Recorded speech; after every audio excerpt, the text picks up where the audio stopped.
Orang janda kaya tinggal sendirian dan kesepian hingga akhirnya dirinya memilih kos-koskan rumahnya sendiri. Namun ternyata keputusannya itu tak berakhir bagus hingga dirinya ditemukan tak bernyawa. Ternyata pelakunya mantan penghuni kosan yang pernah ngekos di sana. Kejadian kisah nyata yang aku ceritakan kali ini terjadi di Tulung Agung, Jawa Timur. Seorang wanita janda berusia 65 tahun bernama Miratun tinggal di Kauman Tulung Agung, Jawa Timur. Dikenal sebagai wanita yang mudah bergaul, dirinya pun masih terlihat muda di usia yang tak muda lagi.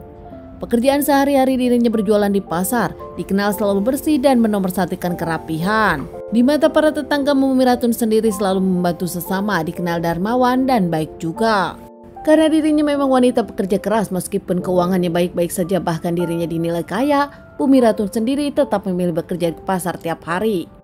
Punya rumah mewah dirinya pun sendirian, sang suami sudah berpulang bertahun-tahun lalu, sementara Miratun dengan sang suami sendiri tak punya keturunan.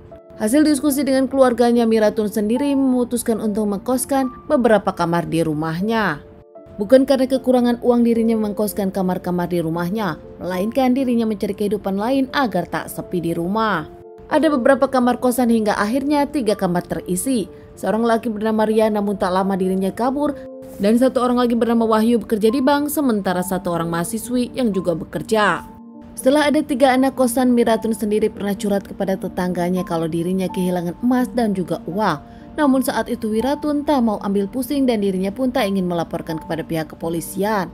Apalagi salah satu penghuni kosan kabur begitu saja bernama Rian. Kehidupan Miratun pun seperti biasanya, tiap pagi dirinya ke pasar dan tak lama sore dirinya pulang, diam di rumah hingga akhirnya malam mengobrol dengan anak-anak kosan. Namun ternyata ada yang berbeda di hari itu.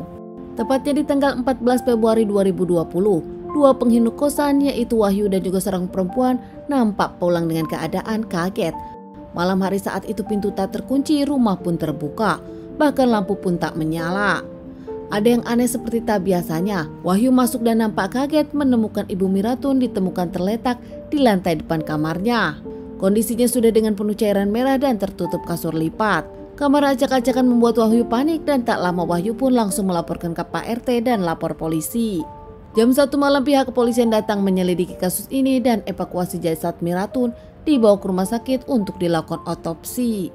Hasil otopsi sendiri menyebutkan Miratun mendapatkan tikaman dan benturan benda tumpul hingga menyebabkan dirinya tak bernyawa.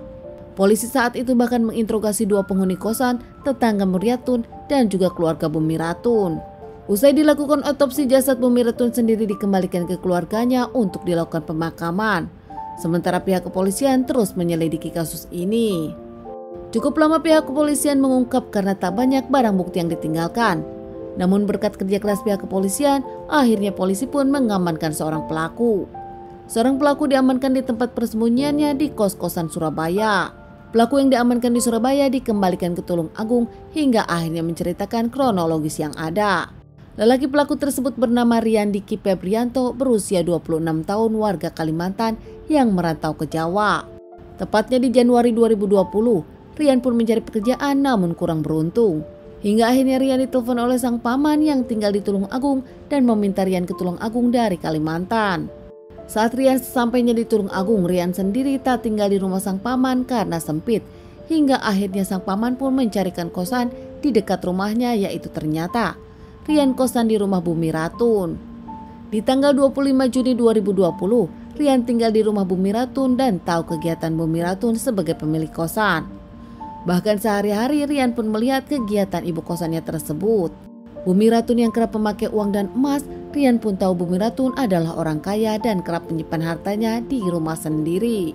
Rian beberapa kali mencuri emas dan uang. Tak lama Rian pun kabur ke Surabaya tanpa Miratun tahu pelakunya adalah Rian. Di Surabaya dirinya menjual emas Miratun senilai 7 juta dan mengambil uang cash senilai 4 juta. Tinggal di Surabaya dengan hasil curian, hidup mewah Rian pun memanjakan pacarnya. Bahkan Rian pun memakai uang dan barang-barang tersebut untuk poya-poya bersama sang pacar. Namun uang tersebut tak lama habis dan Rian kebingungan. Namun tanpa pikir panjang, Rian kembali ke Tulung Agung ke rumah Miratun. Datang ke rumah tersebut di saat tak ada siapapun. Namun saat di rumah Miratun, Rian tak menemukan emas dan uang yang biasa disimpan. Nampaknya Miratun lebih teliti kini menyimpan barang dan uang tersebut di tempat yang tak bisa terjangkau.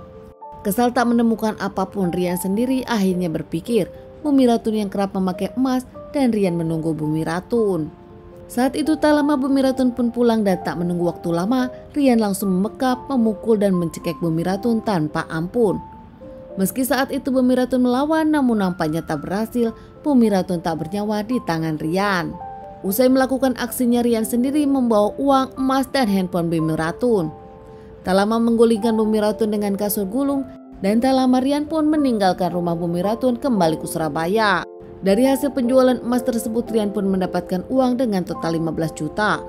Uang tersebut lagi-lagi dipakai Rian untuk poya-poya bersama sang pacar, bahkan membawa sang pacar liburan ke Bali.